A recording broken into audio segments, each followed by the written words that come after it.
Welcome to all. ഇന്ന് നമ്മൾ നോക്കാൻ പോകുന്നത് 6ാം ക്ലാസ്സിലെ സോഷ്യൽ സയൻസ് ആണ്. 8ാമത്തെ ചാപ്റ്റർ ആയിട്ടുള്ള മധ്യകാല ലോകം എന്ന് പറയുന്ന ചാപ്റ്ററാണ് കേട്ടോ നമ്മൾ നോക്കുന്നത്. അപ്പോൾ നോക്കിയൊക്കെ ഇവിടെ എന്താണ് നൽകിയിരിക്കുന്നതെന്ന്. അതിന് മുമ്പ് നമ്മുടെ ക്ലാസ്സുകൾ ഇഷ്ടമാണെന്നുണ്ടെങ്കിൽ സപ്പോർട്ട് ചെയ്യാടാ. നമ്മൾ പ്രീവിയസ് ക്വസ്റ്റ്യൻ ആൻസേഴ്സൊക്കെ ചെയ്യുന്നുണ്ട്. നമുക്ക് അതൊക്കെ ചെയ്യുന്നതുകൊണ്ട് നല്ല ഉപകാരം ഉണ്ടായിട്ടുണ്ടായിരിക്കാം നമ്മുടെ ക്ലാസ്സുകൾ കാണുന്നവർക്കെന്ന് വിചാരിക്കുന്നു. കാരണം കുറേ ക്വസ്റ്റ്യൻസ് നമ്മൾ പറയുന്ന ക്വസ്റ്റ്യൻസൊക്കെ വന്നിട്ടുണ്ടായിരുന്നു. റിപ്പീറ്റഡായി ചോദിക്കുന്ന കുറേ ക്വസ്റ്റ്യൻസ് വന്നിട്ടുണ്ടായിരുന്നു. അതുപോലെ തന്നെ 10th പ്രിലിംസിൻ്റെ നമ്മൾ അനലൈസ് ചെയ്തിട്ടൊരു വീഡിയോ ഇട്ടിട്ടുണ്ടായിരുന്നു. അതൊക്കെ 4th സ്റ്റേജിൽ നന്നായി ചോദിച്ചിട്ടുണ്ട്. അപ്പോൾ നമ്മുടെ ക്ലാസ്സുകൾ ഇഷ്ടമാണെന്നുണ്ടെങ്കിൽ സപ്പോർട്ട് ചെയ്യാം കേട്ടോ. അപ്പോൾ ഇതിൽ നോക്കിയാൽ ഫസ്റ്റ് ചാപ്റ്ററിന് നൽകിയിട്ടുള്ളത് ഏത് കാലമാണ്? CE 5ാം നൂറ്റാണ്ടിനെ കുറിച്ചാണ് പറയുന്നത്. CE 5ാം നൂറ്റാണ്ടിലെ യൂറോപ്പിലെ ജനങ്ങൾ ഓരോ ദിവസവും ഭീതിയോടെയാണ് തള്ളി നീക്കിയിരുന്നത്. അതുപോലെ തന്നെ വടക്കൻ യൂറോപ്പിൽ നിന്നുള്ള ജർമാനിക് വർഗ്ഗക്കാരുടെ നിരന്തര ആക്രമണങ്ങളായിരുന്നു അവരുടെ ഭീതിക്ക് കാരണം. ഇരച്ചു വന്ന ആക്രമണകാരികൾ നഗരങ്ങൾ കൊള്ളയടിക്കുകയും ആളുകളെ കൂട്ടക്കുരുതി നടത്തുകയും ചെയ്തു. ജനങ്ങൾ രാജാക്കന്മാരോട് സങ്കടമുണർത്തിച്ചെങ്കിലും അവരും നിസ്സഹായരായിരുന്നു. അവസാനം രാജാക്കന്മാർ ഒരു വഴി കണ്ടെത്തി. ജനങ്ങളുടെ ജീവനും സ്വത്തിനും സംരക്ഷണം നൽകുന്നവർക്ക് രാജ്യത്തെ ഭൂമി വീതിച്ചു നൽകുമെന്ന് പ്രഖ്യാപിച്ചു. ധീരന്മാരും യുദ്ധവീരന്മാരായ നിരവധി പ്രഭുക്കൾ ജനങ്ങളുടെ സംരക്ഷകരായി രംഗത്തു വന്നു. പ്രതിഫലമായി ലഭിച്ച ഭൂമി തങ്ങളോട് കൂറുപുലർത്തിയവർക്കും സേവനങ്ങൾ നൽകാൻ തയ്യാറായവർക്കും അവർ വീതിച്ചു നൽകി. ഇങ്ങനെ ഭൂമി ലഭിച്ചവർ അതേ വ്യവസ്ഥയിൽ മറ്റു ചിലർക്ക് ഭൂമി കൈമാറി. ഇത്തരത്തിൽ വിതരണം ചെയ്ത ഭൂമിയിൽ കർഷകരെ കൊണ്ട് പകലന്തിയോളം ജോലി ചെയ്യിച്ചു. അടിമകളുടേതിന് തുല്യമായിരുന്നു കർഷകരുടെ ജീവിതം എന്ന് പറയുന്നത്. അപ്പോൾ ആ ഒരു നൂറ്റാണ്ടിൽ ജനങ്ങൾ ഭയങ്കര പേടിയോട് കൂടിയിട്ടാണ് കഴിഞ്ഞിരുന്നത്. അവിടെ ആരുടെ ആക്രമണങ്ങളായിരുന്നു? ജർമാനിക് വർഗ്ഗക്കാരുടെ ആക്രമണങ്ങളായിരുന്നു അവരുടെ ഭീതിക്ക് കാരണമെന്ന് പറയുന്നത്. അങ്ങനെ ജനങ്ങളൊക്കെ രാജാക്കന്മാരോട് പറയുമ്പോൾ രാജാക്കന്മാർക്കൊന്നും ചെയ്യാനായിട്ട് പറ്റില്ല. അങ്ങനെ രാജാവ് എന്ത് ചെയ്തു? ഒരു പോംവഴി കണ്ടെത്തിയില്ലേ? ഭൂമി വീതിച്ച് നൽകാം, ജീവനും സ്വത്തിനും സംരക്ഷണം നൽകുന്നവർക്ക് വേണ്ടി രാജ്യത്തെ ഭൂമി വീതിച്ച് നൽകാമെന്ന് പറഞ്ഞു. അങ്ങനെ കുറേ പ്രഭുക്കന്മാരെ അങ്ങനെ അവരുടെ സംരക്ഷകരായിട്ട് വന്നു. പക്ഷെ എന്തുണ്ടായത്? അവസാനം ഒരു അടിമപ്പണി ചെയ്യേണ്ടി വന്നു ആ ഭൂമിയിൽ. ഇത്രത്തോളമാണ് ഇവിടെ പറയുന്നത്. CE 5ാം നൂറ്റാണ്ട് മുതൽ 15ാം നൂറ്റാണ്ട് വരെയുള്ള യൂറോപ്പിൻ്റെ ചരിത്രത്തെ സംബന്ധിച്ച് ചില സൂചനകൾ നൽകുന്ന വിവരണമാണ് മുകളിൽ നൽകിയിട്ടുള്ളത്. ഈ കാലഘട്ടം ലോക ചരിത്രത്തിൽ മധ്യകാലമെന്നാണ് അറിയപ്പെടുന്നത്. മധ്യകാല ഇന്ത്യനെ കുറിച്ചിട്ടൊക്കെ നമ്മൾ പഠിച്ചില്ലേ? മുൻ ക്ലാസ്സിൽ പഠിച്ചിട്ടുണ്ടായിരുന്നു. നമുക്ക് ഈ വിവരത്തിൽ നിന്ന് നമുക്ക് എന്തൊക്കെയാണ് മനസ്സിലാക്കാൻ പറ്റുന്നത്? യൂറോപ്പിലെ ജനങ്ങൾ നിരന്തരം ആക്രമണങ്ങൾ നേരിട്ടിരുന്നു. ആക്രമണങ്ങളെ ചെറുക്കാൻ രംഗത്ത് വന്ന പ്രഭുക്കന്മാർക്ക് രാജാവ് എന്ത് ചെയ്തു? ഭൂമി വീതിച്ച് നൽകി. പക്ഷെ അവരെന്ത് ചെയ്തു? അവരെ ആ ഭൂമിയിൽ നന്നായിട്ട് പണിയെടുപ്പിച്ച് അവർ കൃഷിക്കാരായിട്ട് മാറുകയാണ് ചെയ്തത്.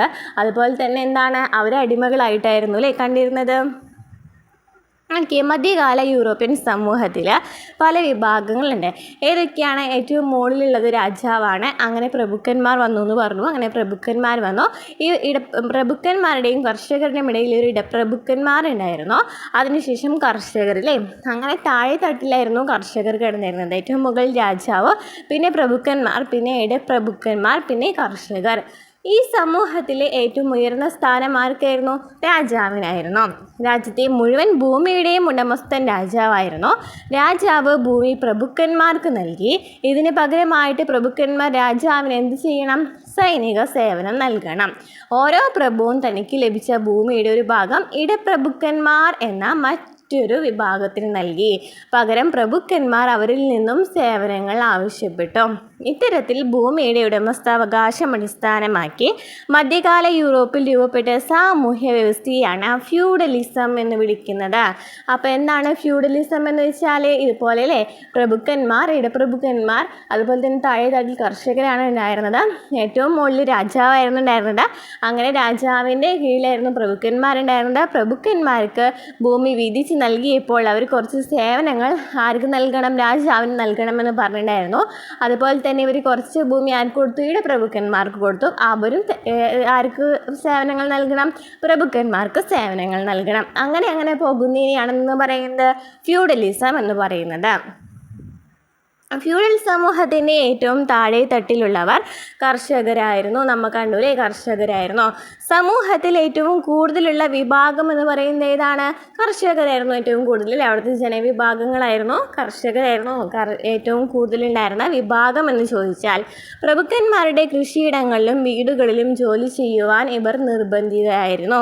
പ്രഭുക്കന്മാരുടെ കൃഷിയിടങ്ങളിലും വീടുകളിലും ജോലി ചെയ്യുവാൻ ഇവർ നിർബന്ധിതരായിരുന്നു.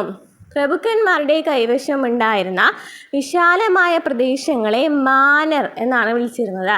അപ്പോൾ പ്രഭുക്കന്മാർ നമ്മൾ പറഞ്ഞില്ലേ, രാജാവ് കുറച്ച് ഭൂമി വിധിച്ചു കൊടുത്തിട്ടുണ്ടായിരുന്നു അല്ലേ, ഇവർ സംരക്ഷണത്തിന് വേണ്ടിയിട്ട് ആര് വരാണെന്നുണ്ടെങ്കിൽ പ്രഭുക്കന്മാർ വരാണെന്നുണ്ടെങ്കിൽ അപ്പോൾ അവർക്ക് കൊടുത്തിരുന്ന ആ ഭൂമിനെയാണ്, ആ വിശാലമായ പ്രദേശത്തെയാണ് എന്നു പറഞ്ഞിരുന്നത് മാനർ എന്ന് വിളിച്ചിരുന്നത്. ഓരോ മാനറിലും കൃഷിഭൂമിക്ക് പുറമെ മേച്ചിൽ സ്ഥലങ്ങൾ, പ്രഭുവിൻ്റെ വലിയ വീട്, മില്ലുകൾ, കർഷകരുടെ കുടിലുകൾ, പ്രാർത്ഥനാലയം തുടങ്ങിയവ ഉണ്ടായിരുന്നു. അപ്പോൾ എന്താ പറഞ്ഞത്? നമ്മൾ പറഞ്ഞു ഓരോ ഭൂപ്രദേശത്തും മാനർ എന്നാണ് അറിയപ്പെട്ടിരുന്നത്. ഈ മാനറിൽ എന്തൊക്കെ ഉണ്ടായിരുന്നു? മേച്ചിൽ സ്ഥലങ്ങൾ, പ്രഭുവിൻ്റെ വലിയ വീട്, മില്ലുകൾ, കർഷകരുടെ കുടില്, പ്രാർത്ഥനാലയം എന്നിവയൊക്കെ ഉണ്ടായിരുന്നു. അപ്പോൾ നമ്മൾ പറഞ്ഞു ഫ്യൂഡലിസം എന്ന് പറയുന്നത് അല്ലേ, പറഞ്ഞു അല്ലേ, ഫ്യൂഡലിസം എന്നാന്ന് പറഞ്ഞു. എങ്ങനെയാണ് ആ ഫ്യൂഡലിസം എന്ന വാക്ക് വന്ന് നോക്കാം. ഫ്യൂഡ് എന്ന ജർമ്മൻ പദത്തിൽ നിന്നാണ് ഫ്യൂഡലിസം എന്ന പദം രൂപപ്പെട്ടത്. ഫ്യൂഡ് എന്ന് വെച്ചാൽ എന്താണ് അർത്ഥം? ഒരു തുണ്ട് ഭൂമി, ഒരു തുണ്ട് ഭൂമി എന്നാണ് ഫ്യൂഡ് എന്ന വാക്കിൻ്റെ അർത്ഥം. ഇനി നമുക്ക് ഇവിടുത്തെ നഗരങ്ങൾ, കച്ചവട കൂട്ടായ്മകൾ നോക്കാം. ഫ്യൂഡലിസം നിലനിന്ന മധ്യകാലഘട്ടത്തിൻ്റെ തുടക്കത്തിൽ കച്ചവടത്തിന് വലിയ പ്രാധാന്യമില്ലായിരുന്നു. മാനറുകളിലെ ഉൽപ്പന്നങ്ങൾ അവിടെ തന്നെ വിനിയോഗിച്ചു. ഓരോ പ്രദേശത്തും സംഘടിപ്പിക്കപ്പെട്ട ചന്തകളിലൂടെയാണ് ഉൽപ്പന്നങ്ങളും കാർഷിക ഉപകരണങ്ങളും വിനിമയം ചെയ്തത്. അപ്പോൾ ആ ഒരു സമയത്ത് കച്ചവടത്തിനൊന്നും വലിയ പ്രാധാന്യമൊന്നും ഉണ്ടായിരുന്നില്ല. പക്ഷെ എന്താണ്, മാനറുകളിലെ ഉൽപ്പന്നങ്ങളൊക്കെ അവിടെ തന്നെ ആ പ്രദേശത്തെ ആളുകൾ തന്നെയാണ് ഉപയോഗിച്ചിരുന്നത്. പക്ഷേ ആ പ്രദേശത്ത് എന്തുണ്ടായിരുന്നു? ചന്തകളുണ്ടായിരുന്നു അല്ലേ, ചന്തകളിലൂടെയാണ് ഉൽപ്പന്നങ്ങളും കാർഷിക ഉപകരണങ്ങളും വിനിമയം ചെയ്തിരുന്നത്. 11 നൂറ്റാണ്ടോടെ യൂറോപ്പിൽ നിരവധി പുതിയ നഗരങ്ങൾ വളർന്നു വന്നു. കച്ചവട പ്രാധാന്യമുള്ള സ്ഥലങ്ങളും കരകൗശല വ്യവസായ കേന്ദ്രങ്ങളുമാണ് നഗരങ്ങളായിട്ട് മാറിയത്. അപ്പോൾ കച്ചവട പ്രാധാന്യമുള്ള സ്ഥലങ്ങളും കരകൗശല വ്യവസായ കേന്ദ്രങ്ങളുമാണ് പിന്നീട് എന്തായിട്ട് മാറിയത്? നഗരങ്ങളായിട്ട് മാറിയത്. തുറമുഖങ്ങളെ കേന്ദ്രീകരിച്ചും ചില നഗരങ്ങൾ ഉയർന്നു വന്നു. ഇറ്റലിയിലായിരുന്നു ഇത്തരത്തിലുള്ള പുതിയ നഗരങ്ങൾ ആദ്യം രൂപപ്പെട്ടത്. അപ്പോൾ ആദ്യം രൂപപ്പെട്ടത് എവിടെയാണ്? ഇറ്റലിയിലാണ്.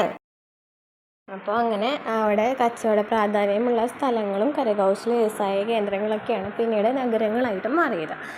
അവിടെ തുറമുഖങ്ങളെ കേന്ദ്രീകരിച്ചിട്ടുണ്ടായിരുന്നു നഗരങ്ങളുണ്ടായിരുന്നു അല്ലേ. അതായത് അവിടെ വ്യവസായ കേന്ദ്രങ്ങളും നഗരങ്ങളായിട്ട് ഉണ്ടായിരുന്ന വ്യവസായ കേന്ദ്രങ്ങളുടെ ഭാഗമൊക്കെ നഗരമായിട്ട് മാറിയിട്ടുണ്ടായിരുന്നു. അതുപോലെ തന്നെ തുറമുഖങ്ങളെ കേന്ദ്രീകരിച്ചും ചില നഗരങ്ങൾ ഉയർന്നു വന്നിരുന്നു. ഇറ്റലിയിലായിരുന്നു ഇത്തരത്തിലുള്ള പുതിയ നഗരങ്ങൾ ആദ്യമായിട്ട് രൂപപ്പെട്ടത്. ഇറ്റലിയിലായിരുന്നു. ഏഷ്യൻ രാജ്യങ്ങളുമായും പടിഞ്ഞാറൻ യൂറോപ്യൻ രാജ്യങ്ങളുമായും ഇറ്റലിയിലെ നഗരങ്ങൾ കച്ചവടം നടത്തിയിരുന്നു. വെനീസ്, മിലാൻ, ഫ്ലോറൻസ്, ജനോവ എന്നിവയായിരുന്നു ഇറ്റലിയിലെ പ്രധാന നഗരങ്ങൾ എന്ന് പറയുന്നത്. അപ്പോൾ ഇറ്റലിയാണല്ലേ ഫസ്റ്റ് എന്ത് ചെയ്തത്? നഗരമായിട്ട് മാറിയത്. അങ്ങനെ അവിടുത്തെ രാജ്യങ്ങൾ പടിഞ്ഞാറൻ യൂറോപ്യൻ രാജ്യങ്ങളായിട്ടും ഇറ്റലി നഗരങ്ങൾ കച്ചവടം നടത്തിയിട്ടുണ്ടായിരുന്നു. വെനീസ്, മിലാൻ, ഫ്ലോറൻസ്, ജനോവ എന്നിവയായിരുന്നു അവിടുത്തെ പ്രധാന നഗരങ്ങൾ. ന്യൂറംബർഗ് ജർമ്മനി, കോൺസ്റ്റാന്റിനോപ്പിൾ തുർക്കി എന്നിവയും അക്കാലത്തെ പ്രധാന നഗരങ്ങളായിരുന്നു. ന്യൂറംബർഗ് ജർമ്മനി അതുപോലെ തന്നെ കോൺസ്റ്റാന്റിനോപ്പിൾ തുർക്കി എന്നിവയും അക്കാലത്തെ പ്രധാന നഗരങ്ങളായിരുന്നു. ഇന്ത്യ, ചൈന തുടങ്ങിയ രാജ്യങ്ങളിൽ നിന്നുള്ള സുഗന്ധവ്യഞ്ജനങ്ങൾ, രത്നങ്ങൾ, തുണിത്തരങ്ങൾ തുടങ്ങിയവ പ്രധാനമായും എത്തിയത് ഈ നഗരങ്ങളിലേക്കായിരുന്നു. നമുക്കറിയാമല്ലേ അവിടുത്തെ പ്രധാനപ്പെട്ട നഗരങ്ങൾ എന്നൊക്കെ പറയുന്നത് ന്യൂറംബർഗ് ജർമ്മനി, അതുപോലെ തന്നെ തുർക്കിയിലെ കോൺസ്റ്റാന്റിനോപ്പിളൊക്കെ അവിടുത്തെ പ്രധാന നഗരങ്ങളായിരുന്നു. കോൺസ്റ്റാന്റിനോപ്പിൾ എവിടെയെന്നൊക്കെ ചോദിച്ചിട്ടുണ്ട് കേട്ടോ ഒരു ക്വസ്റ്റ്യൻ പേപ്പറിൽ. ഇന്ത്യ, ചൈന തുടങ്ങിയ രാജ്യങ്ങളിൽ നിന്നുള്ള സുഗന്ധവ്യഞ്ജനങ്ങൾ, രത്നങ്ങൾ, തുണിത്തരങ്ങൾ എന്നിവയൊക്കെ എന്തായിരുന്നു? ആ പ്രധാനമായിട്ട് എത്തിയിരുന്നത് ഈ നഗരങ്ങളിലേക്കായിരുന്നു. അവിടെ നിന്നാണ് മറ്റ് യൂറോപ്യൻ രാജ്യങ്ങളിലേക്ക് ഈ ഉൽപ്പന്നങ്ങൾ കൊണ്ടുപോയത്. അപ്പോൾ മറ്റ് സുഗന്ധവ്യഞ്ജനങ്ങളും രത്നങ്ങളും തുണിത്തരങ്ങളൊക്കെ നഗരങ്ങളിലേക്കാണ് എത്തുന്നത്. അവിടെയാണല്ലേ കൂടുതലും കച്ചവടം നടക്കുന്നത്. അവിടെ നിന്നാണ് പടിഞ്ഞാറ് യൂറോപ്പിലേക്കാണെന്നുണ്ടെങ്കിലും എല്ലാ സാധനങ്ങളും കൊണ്ടുവരുന്നത്. മധ്യകാലഘട്ടത്തിൽ ഉയർന്നു വന്ന മിക്ക നഗരങ്ങൾക്കും സ്വന്തമായ ഭരണ സംവിധാനം ഉണ്ടായിരുന്നു. ഓരോ നഗരവും വലിയ ചുറ്റുമതിലുകളാൽ സംരക്ഷിക്കപ്പെട്ടിരുന്നു. ശുചീകരണ കാര്യത്തിൽ വളരെ പിന്നോക്കമായിരുന്നതിനാൽ ഇത്തരം നഗരങ്ങൾ പ്ലേഗ് പോലെയുള്ള പകർച്ചവ്യാധികളുടെ ഭീഷണിയിലായി. അപ്പോൾ എന്താണ് പറയുന്നത്, ഇവിടെ എന്തായിരുന്നു പ്രത്യേകത എന്ന് പറയുന്നത്, അവിടുത്തെ ബുദ്ധിമുട്ട് എന്തായിരുന്നു, അവിടെ ശുചീകരണ കാര്യത്തിൽ ഭയങ്കര പിന്നോക്കമായിരുന്നതിനാൽ പ്ലേഗ് പോലെയുള്ള മാരകമായ രോഗമൊക്കെ അവിടേക്ക് എത്തിയിട്ടുണ്ടായിരുന്നു അല്ലേ. നമ്മൾ പഠിച്ചിട്ടുണ്ട് പ്ലേഗിനെ കുറിച്ചിട്ടൊക്കെ. അപ്പോൾ ബൊക്കാച്ചിയോ ദക്കാമറൻ നമുക്കറിയാലോ. ദക്കാമറൻ്റെ ഇത് ചോദിച്ചിട്ടുണ്ടല്ലോ. ബൊക്കാച്ചിയോ എന്ന് പറയുന്നത് ആരുടെയാണ്, ദക്കാമറൻ്റെ ആണ്. അത് ചോദിച്ചിട്ടുണ്ട് കേട്ടോ, ഇമ്പോർട്ടൻ്റ് ആണ്, ഇത് പഠിച്ചു വയ്ക്കുക കേട്ടോ. അപ്പോൾ അദ്ദേഹം പറയുന്നത് നോക്കി. രാവിലെ ഉറ്റവരോടൊപ്പം പ്രാതൽ കഴിച്ച് രാത്രി പരലോകത്ത് പൂർവികരോടൊപ്പം അത്താഴം കഴിക്കേണ്ടി വന്ന എത്രയെത്ര ധീരരായ പുരുഷന്മാരും സുന്ദരികളായ സ്ത്രീകളും. രോഗബാധിതരായ 10,000 ശുശ്രൂഷിക്കാൻ ആളില്ലാതെ നിരാശ്രയരായി മരിച്ചു വീഴുന്നു. ചിലർ പാതയോരങ്ങളിൽ ജീവൻ വെടിഞ്ഞപ്പോൾ മറ്റു ചിലരാകട്ടെ സ്വന്തം വീടുകളിൽ അന്ത്യശ്വാസം വലിച്ചു. ജീർണിച്ച മൃതശരീരങ്ങളിൽ നിന്നും അമിച്ച ദുർഗന്ധത്തിൽ നിന്നായിരുന്നു വീടുകളിൽ ആളുകൾ മരിച്ചു കിടക്കുന്ന വിവരം പുറലോകം അറിഞ്ഞത്. സെമിത്തേരിയിൽ സംസ്കരിക്കാൻ കഴിയാത്ത ശവശരീരങ്ങൾ കൂമ്പാരങ്ങളായിട്ട് കിടന്നു അല്ലേ.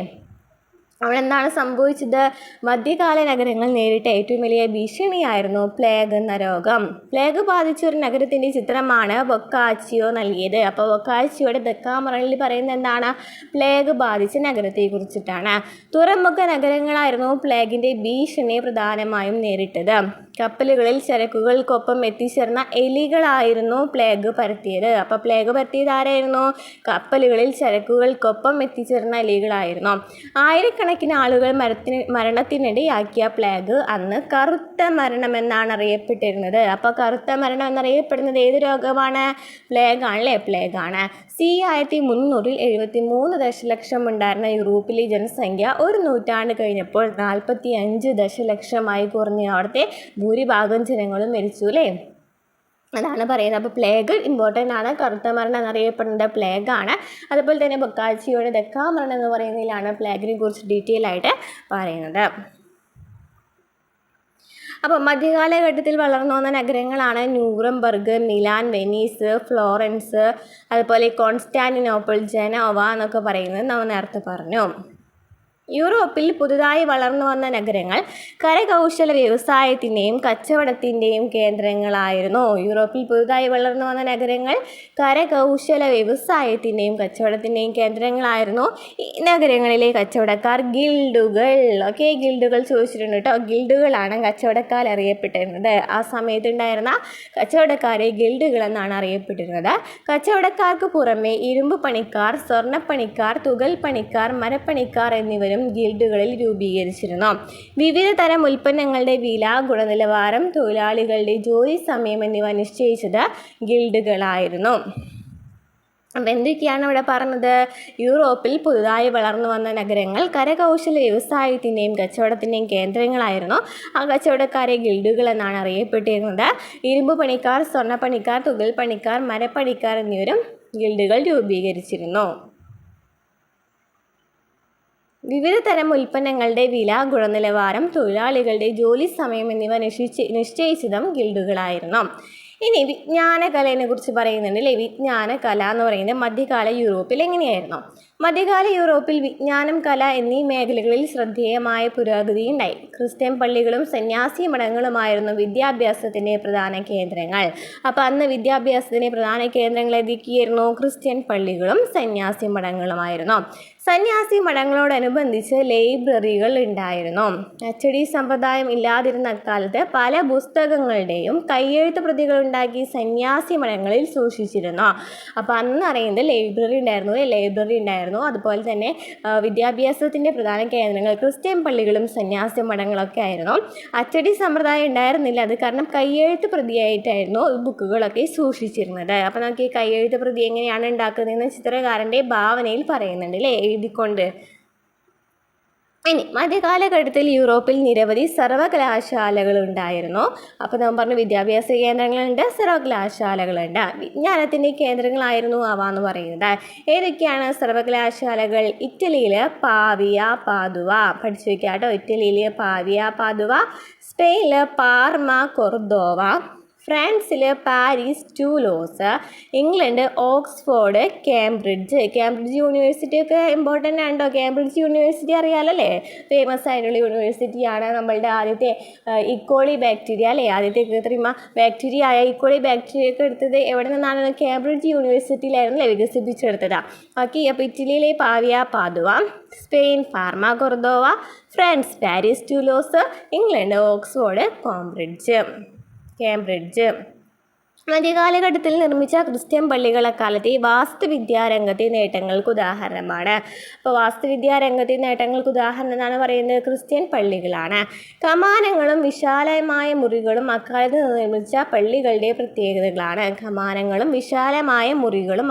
നിർമ്മിച്ച പള്ളികളുടെ പ്രത്യേകതകളാണ്. റോമനസ്ക്യൂ ശൈലി എന്നാണ് ഈ നിർമ്മാണ രീതി അറിയപ്പെട്ടിരുന്നത്.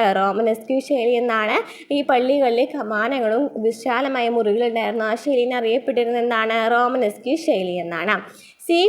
12-ാം നൂറ്റാണ്ടോടെ ഗോതിക് എന്നറിയപ്പെടുന്ന പുതിയ നിർമ്മാണ ശൈലി നിലവിൽ വന്നു. കൂർത്ത ഗോപുരങ്ങൾ ഈ ശൈലിയുടെ സവിശേഷതയാണ്. അപ്പോൾ 12-ാം നൂറ്റാണ്ടായപ്പോൾ ഗോതിക് ശൈലി വന്നു.